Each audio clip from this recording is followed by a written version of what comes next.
Hello, world. So today I'm chatting with Thomas Knox, and he is going to tell us a little bit about himself. Say hi to the world, Thomas.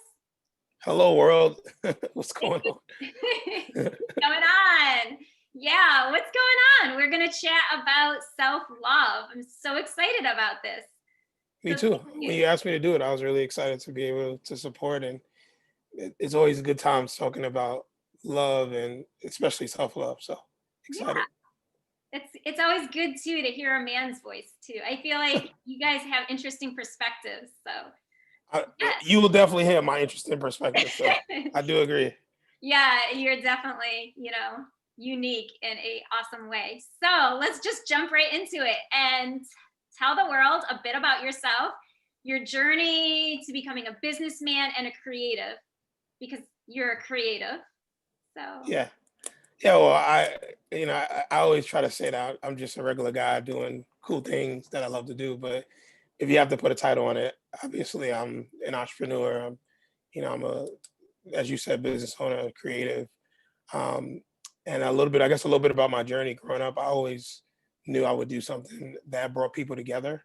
And about 5 years ago, I created a connection platform called Date While You Wait, which is all about bringing people together. What I do is I sit in public spaces, more specifically the New York City subway, and I play board games and get to know people while they commute.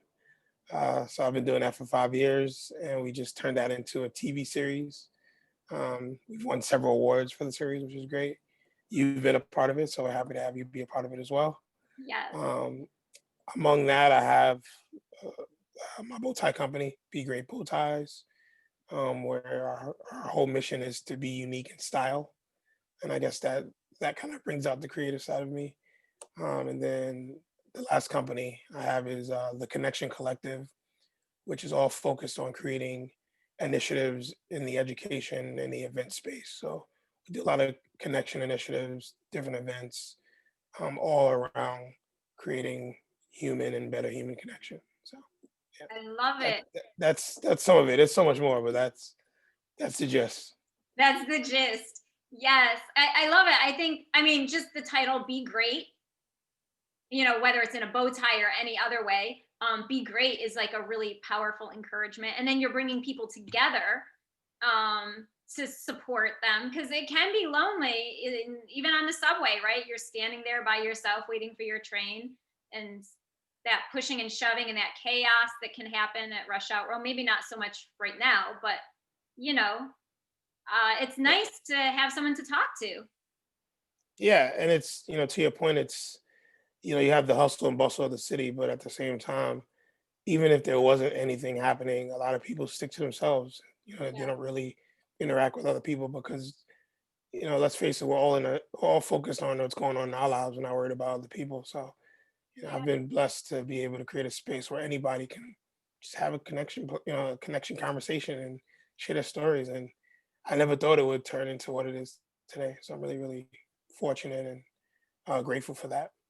Yeah, it's exciting. We start something and then who knows where it's going to happen. Where is it going to go? How is it going to impact people? How is it going to change lives? It's exciting. Yeah. So let's jump into your definition of love. How do you define love?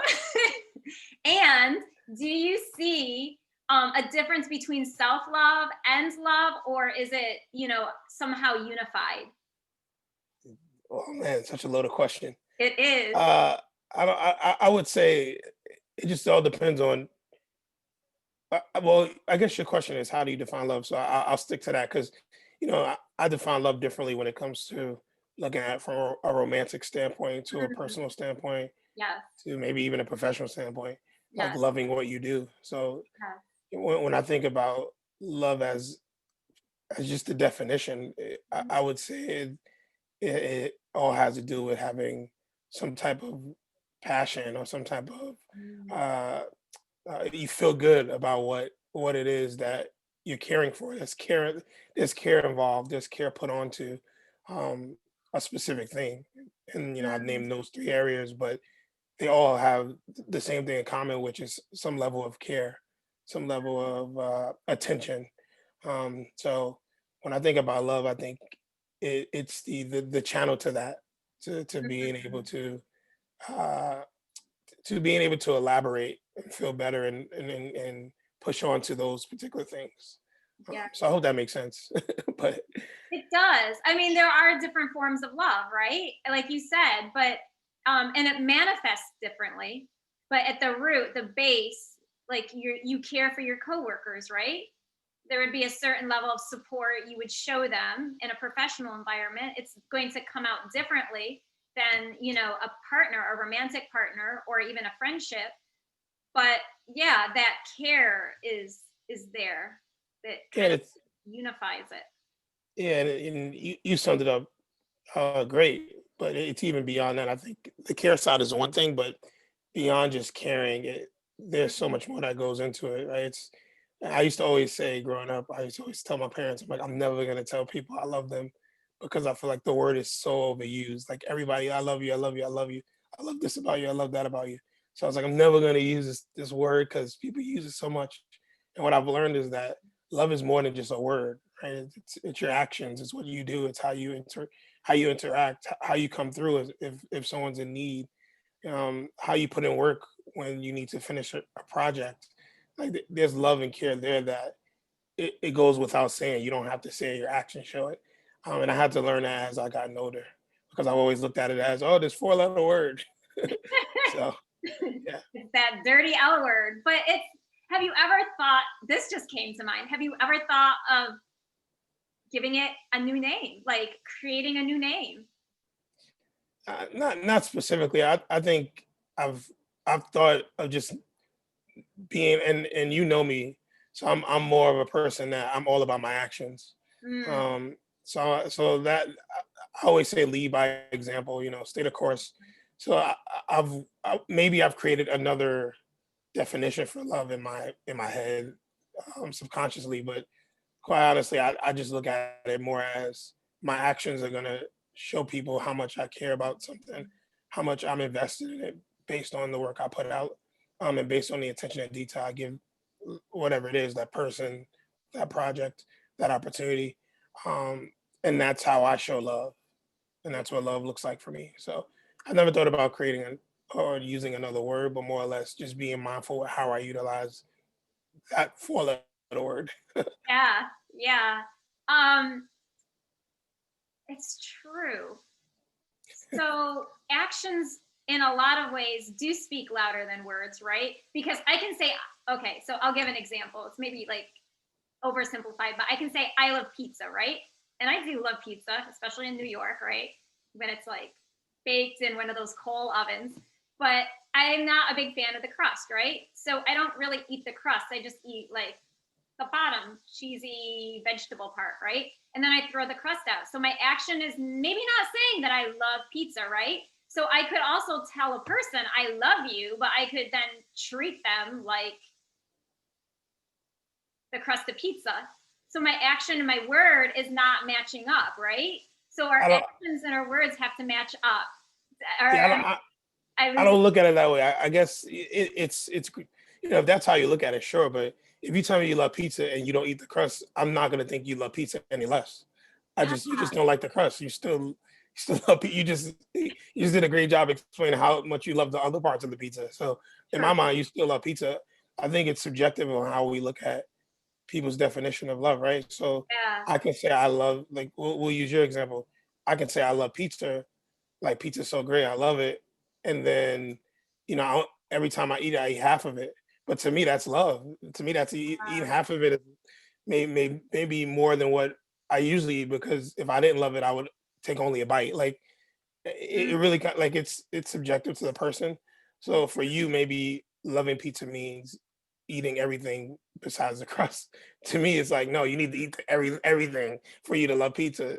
It's really, mm. I think the semantics like it's kind of up in the air. But if you tell me you love pizza and I see you eat it and you leave the crust, I'm not gonna be like, oh my god, you're full of it. You don't love pizza anymore. Like, Okay, okay. Yeah, it is subjective. Like we do even like someone's actions for us, right? It may be taken a different way than the person even intended. that's Interesting. fair too. Yeah. But Yeah. also think, and that brings up a good point on, I think you asked kind of, is it different from, from men versus women? Oh yeah, I Um, was gonna ask you that. Do men and women show this differently? Do you think, or especially how Absolutely. they treat themselves with love? Of course, absolutely, we show it differently. I think obviously with men we have this. I hate to say it, but to me it's a stigma that we're not emotional. Mhm. We don't share our feelings and we don't communicate. And I think yes, there are men out there that are like that, but there are also men that are very communicative and that share what's going on with them and can articulate that in a really special way. So yeah, I definitely think there's some differences, but I also think for me more specifically is that i- in my life, how I show love to my friends is my time. If I Mm, give you time, if I give time to anything, you can literally say that's something I love, or that's something that he's passionate about, or mhm. something that matters to him, because time is something that you don't get back. So No. I'm very focused on like how I utilize, or very stingy on how I utilize my time, Yeah. because I want to make sure that the people that I'm invested in are people that I really care for, people that I really want to see grow, people that matter to me. Yeah. Um, so that's kind of how I see the dynamic. But I do understand when people say, men don't show love the same as women. And obviously, I think everybody shows love differently, Yeah. even beyond that, even beyond men and women. But Yeah. you think about different races and nationalities. You know, Yes. everybody shows love. You may be in a family who shows love differently than Yes. another family, depending on upbringing and things like that. So I'm curious. I mean, this is true, like different cultures. Like, so for example, right? Like I grew up and if I go, okay, so if I go visit my mom, she's a little bit more Americanized because she's second generation, right? So I just give her a kiss on the cheek and a hug and I'm like, hey, how you doing? But when my grandmother was alive, her mother, she was like first generation. And if I did not kiss her on the mouth, she'd be like, you're stingy. So like it was, like I didn't love her enough. It was just interesting. And like you say, like different cultures have different ways of expecting it, like with the gesture even. And how it's yeah, really, yeah. you're absolutely right. Like I have friends who are Japanese who show love and who to your point, being Americanized, their level of how they show love in their household is totally different than how we do it, or how I did it in my household. And I remember going to their houses and asking them like, why don't you guys like express love in this way? And their response was, we do express love, but we do it this way or that way. And it was more so with their actions. It was less about hugging and less about telling the person how much they love them. It was more about their actions and how the things their mom would do for them and their dad going to work every day. And they're just different cultures do it differently, and Yeah. that's something I've learned throughout my life. But even beyond that, I think you have to flip it to the other side too. Like, no offense to your grandmother, but it would have been great for her to understand how you love. Maybe you love differently than what she's used to from her time growing up, Yeah. right? And I think a huge problem that we have sometimes in society is that we have an issue evolving and understanding like, hey, it's a different time than when you grew up in maybe the, I don't know, 50s, 40s, 30s. I don't know how old your grandmother was. 1920. Yeah, I don't know, but I'm just saying like Born during the first it's pandemic. it's a different time. Yeah. It's a different time, and it goes both ways. I think, I look at it from my perspective, but I try to be mindful from like my grandparents' perspective as well as my parents. And if I don't understand, you inquire. So everybody has a different way of doing it and showing it. Yeah. But I think if your grandmother, and I'm not saying she did, I don't know, but if she better understood how you loved and understood that maybe a kiss on the cheek and a hug is huge for you when it comes to showing love, and for her, a kiss on the lips is huge, then maybe sometimes you do that. Maybe it's all about understanding those dynamics. It never bothered me. It was just like, well, this is how it is here, and this is Yeah. how it is there. And you kind of like, as a child, especially, I think you kind of learn how to filter it and like, but when you're an adult, yeah, maybe it's more set, but it's kind of like what you're talking about is self awareness, like being aware of where you're at and then being able to step outside of yourself and to also think about where the other person is. Yeah, well, to me, my dad growing up, my dad always kissed me, always give forehead, kiss me on my cheek. It used to annoy it. Like, it literally would annoy me so much. And yeah, I used to hate it. And then as I gotten older, I just learned that that's his way of showing me love. So I never complain about it. To Yeah. this day, my dad will hug me and give me a kiss on my cheek, and that's what he does. That's just what he does. Obviously, people see it one way, and I see it another. Our family sees it another way. That takes real courage for me to just do it. Like I like you said, I have this self awareness to know this is how my dad shows me love, Mhm. and I'm not worried about what other people think. It's just his way of doing of showing his son's light. He doesn't just do it to me; he does it to my brother as well, and Yeah. it's just his thing. It's how he shows love to us. So It's his thing. yeah. Do you feel that like our ability to love ourselves also affects our ability to understand how other people love us, or our ability to love other people? Yeah, it plays a part in it, I think, but it really depends on who you are as an individual, because you can be someone who does a great job in loving yourself, but does a shitty job in caring for others and loving others. Um, Yeah. and I think the flip side too, you could be someone who shows all his love to the world, but you don't give yourself that same grace.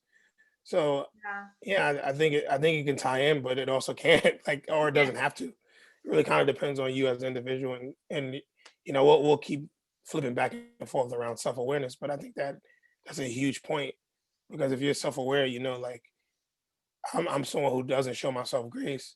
Maybe Yeah. that's something you work on, and you let the people you know in your life that care about you. That is something that you have a challenge with, and because they care about you and they love you, point you in that direction. Maybe they ask you about it, right?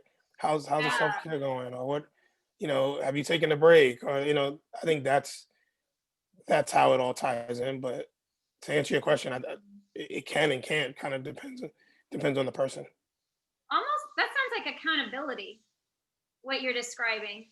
Like Yeah. you'd have like a couple close friends who are like, look, you're being like super selfish and narcissist. Can you like let up on yourself and like give us some grace? Or like, why are you always, doing everything for everyone else and you're, you know, laid flat with exhaustion, never taking any time for you? Yeah, I agree. I think accountability is a perfect word for it. But obviously, we can use accountability in so many different phases. But Yeah. uh, yeah, being accountable for who you are and your actions, and self love to me is like at the very simplest form, self awareness on what love looks like for you.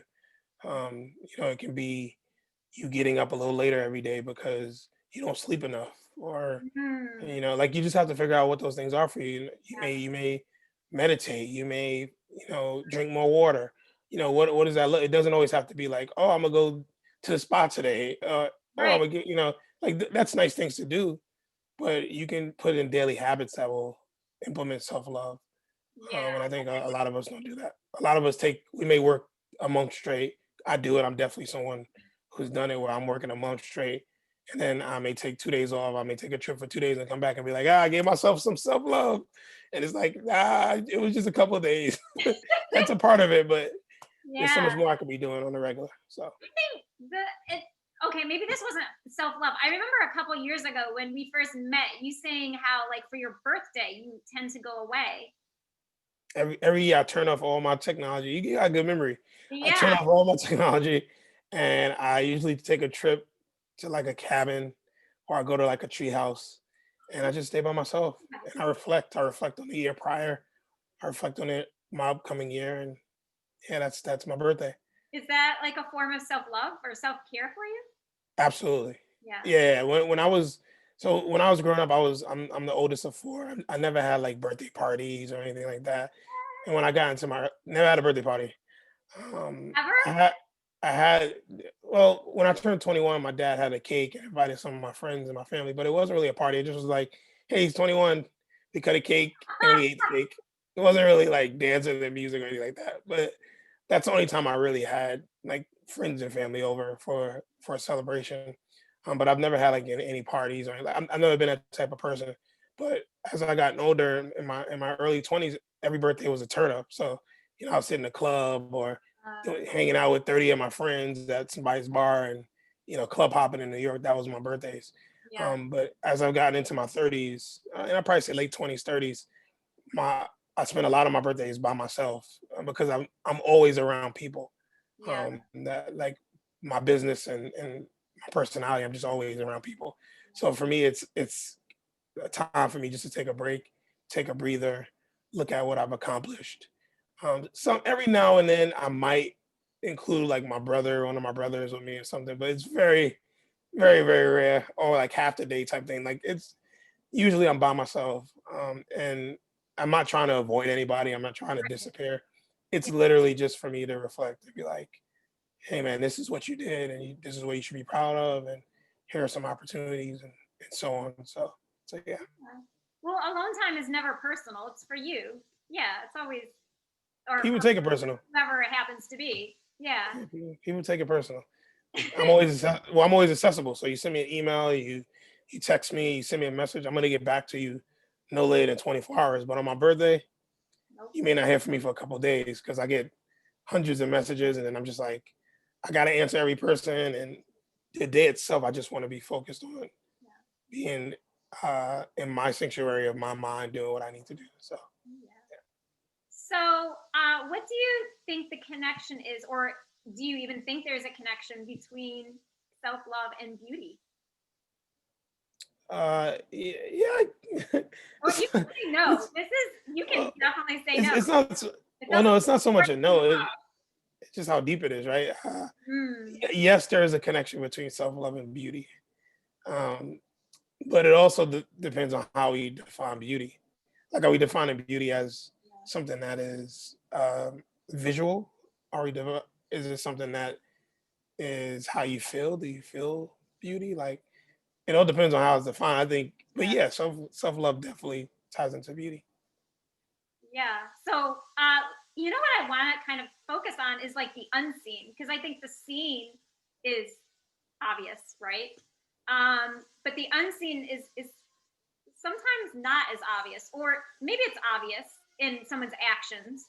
Um, yeah, maybe how would you define unseen beauty? That's pretty much anything that is on the inside, the underneath. Um, so I would probably say, obviously people say you have a beautiful personality, you have a beautiful, um, just things like that. Like I think it's more than just the physical. But I also think too, you can also see beauty in yes in the visual, but it doesn't have to be personal, right? So, Yeah, we talk about traveling commuting on the New York City subway. yeah, There's so many beautiful elements of the subway that I see where people think it's disgusting. People are like, this is terrible. But to me, I'm like, man, this train is the way they constructed this train is so beautiful. So I think mm, visually, especially being someone who's creative, I see there are things that are beautiful to me that may not be beautiful to other people. Um, and that goes back to how subjective art is, and that, yeah, you see beauty in a specific type of shot that may not be something that everybody else sees. yeah. I hope that makes sense, but Well, no, yeah, it makes total sense because I'll be out and about with my camera and I'll be like, "Ooh, that looks so cool," and then I want to take pictures of it, and people are like, "What are you taking a picture of?" Like, and it ends up being like a doorknob or something, and they'll be like, "Beth, why did you just take a picture of a doorknob? Like, why not the whole door?" I'm like, "Because the doorknob was fascinating." you want to hear something else that's interesting too? Sorry to cut you off. But No, you tell me how you feel about this because this happens to me. There's times I see things that to me are exquisite, right? They're beautiful, and I'm uh-huh, like, I'm gonna take a photo. But no matter how hard I try, I can't get the photo to look like what I seen in my head. Like I've tried everything to yeah, take the photo, and it just does not look the same as if I'm looking at it from my own eyes. And that's just a really unique thing. I wonder if there's something like there's some type of study or something. I gotta do some research. Now you got my wheels churning, but has that ever happened to you? Because it happens to yeah, me when I look at stuff. I'm like, yeah. I'm gonna take a photo and it never looks the same. I'll look at some things and we're like, "Oh, that would make a great photo," and then oh, maybe not. Maybe it's not as I imagined it. It does happen. But then sometimes you see something else in that when you don't get exactly what you want or what you're hoping to get. There might still be something in there. And I think, well, at least on my part, like the perfectionist part of me wants to see the photo turn out the way I imagine it. And if it does not match up, imagination and then like the result, I'm like, oh, that's like a disaster. And what I've learned um with like releasing the need to be perfect all the time is that it doesn't have to look the way I imagine it. It can turn out completely different and still be beautiful. Yep. Or it does look the way you imagined it, but that's only something for your eyes to see. It's Yeah. not something you can share with the world. Yeah. Um, Everyone else might just not get it. And that's okay. yeah. Yeah. So, I we've worked together. We did a photo shoot 2 years ago, I think it was now. About this time, it was in February for your bow tie line, Be Great Bow Ties. Yep. Yeah, that was fun. It was. It was a cool day. It was. You are one very unique photographer. The job you did, some of these shots, I don't know how you got them, but you got them You have footage of me laying on the floor, but literally on the how I floor. got But some of those shots. great, like and that's the beauty in the craft, right? Like, see, people don't see that side of it, but I can go on and on about being loving what you do and passion, but you could definitely see you on the ground, like this is the shot I want. I'm gonna get the shot.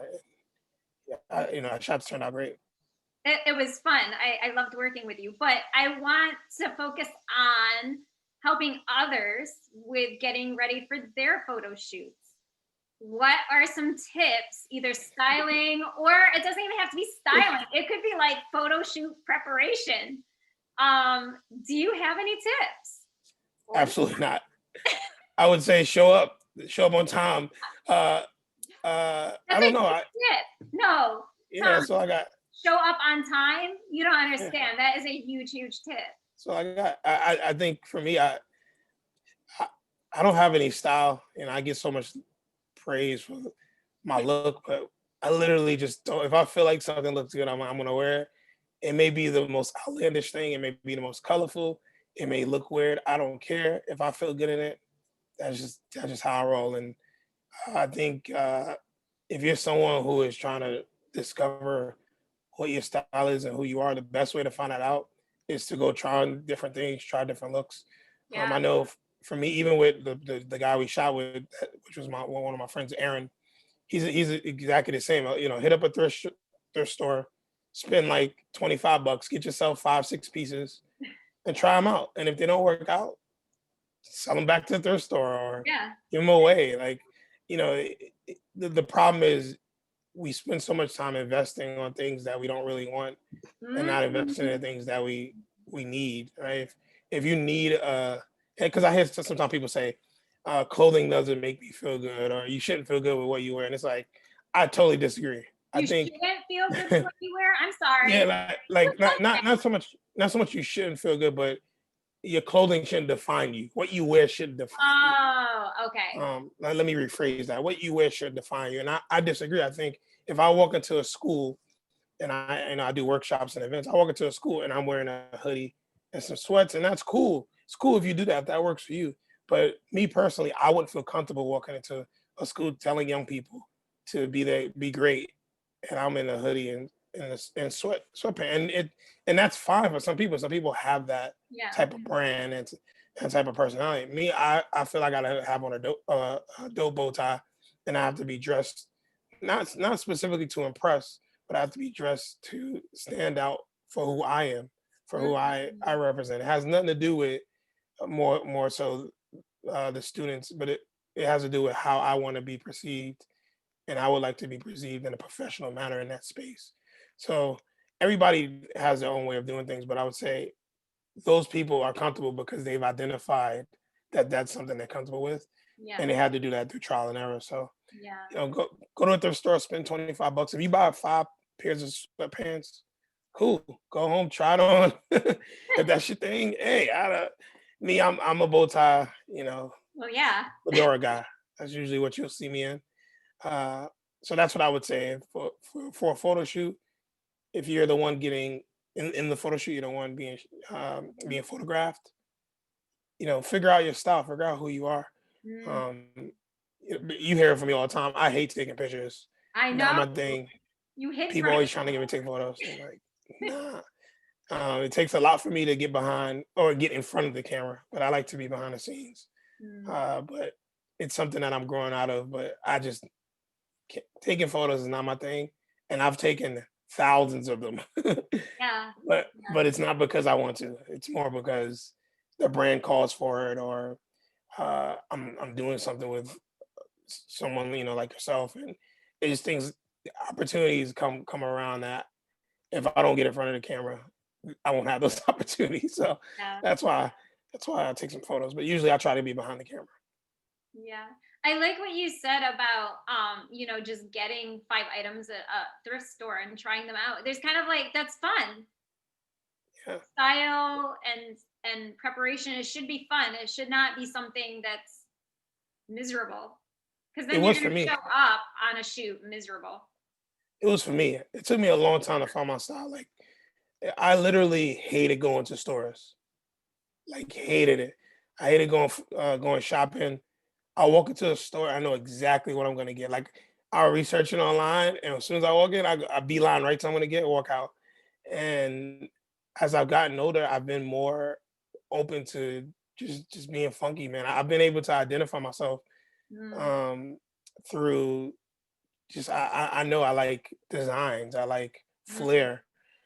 Putting it together is the fun part for me. But there was a long time where I couldn't go into a store and walk around 15 minutes looking at stuff because I just felt a ton of anxiety. And how I overcame that is I started going as soon as they open.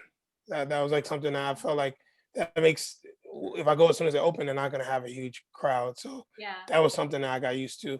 Then once I started doing that, I started getting more comfortable with the store and the layout of the store. So now there are certain stores that I go to that it may be like, let's say for instance like Buffalo Exchange is somewhere I go. Mhm. There's specific bubble. There's I'm sure there's Buffalo Exchange all across the country, I think so. but there's specific ones that I go to because I know the layout. I know I'm comfortable with it rather than not that I won't try other ones, but I have specific ones that I'm really they're like home to me. It's like being in my house. Same thing with like Levi's stores or Mm, different boutiques that I go to. I go to those places because I've grown to be comfortable at them. But when I first started, it would take me hours to like figure out what I'm gonna get on my computer. I literally be home hours looking it up. And as soon as I go into the store, beeline, I'm getting exactly what I need to get. So, um, it may take time for you to identify who you are, what you like to wear, or what your style is. But the only way to do that is to try. I get crazy looks. People say crazy things, and then out of nowhere, like it went from people saying crazy things to people be like, "Man, I really like that shirt. Where'd you get it from? I really like that hat. I really like those pants or those shoes." And I'm like, "Wow, I never thought I would be that type of guy." So. uh, I think you developed. It sounds like, but I could be misinterpreting it. It almost sounds like you developed patience with yourself. Yeah, I think among other things, Yeah. I think it's that, but also confidence. Mm, Growing up, I never was since I'm the oldest, I never really had anybody to show me how to shop. My parents, they're very like blue collar. They're just, they're buying things for work mostly. yeah. So growing up, I never really had someone who said, "Hey, when you buy this top, you want to match it with these slacks or this color shoe Yeah. or this color sock."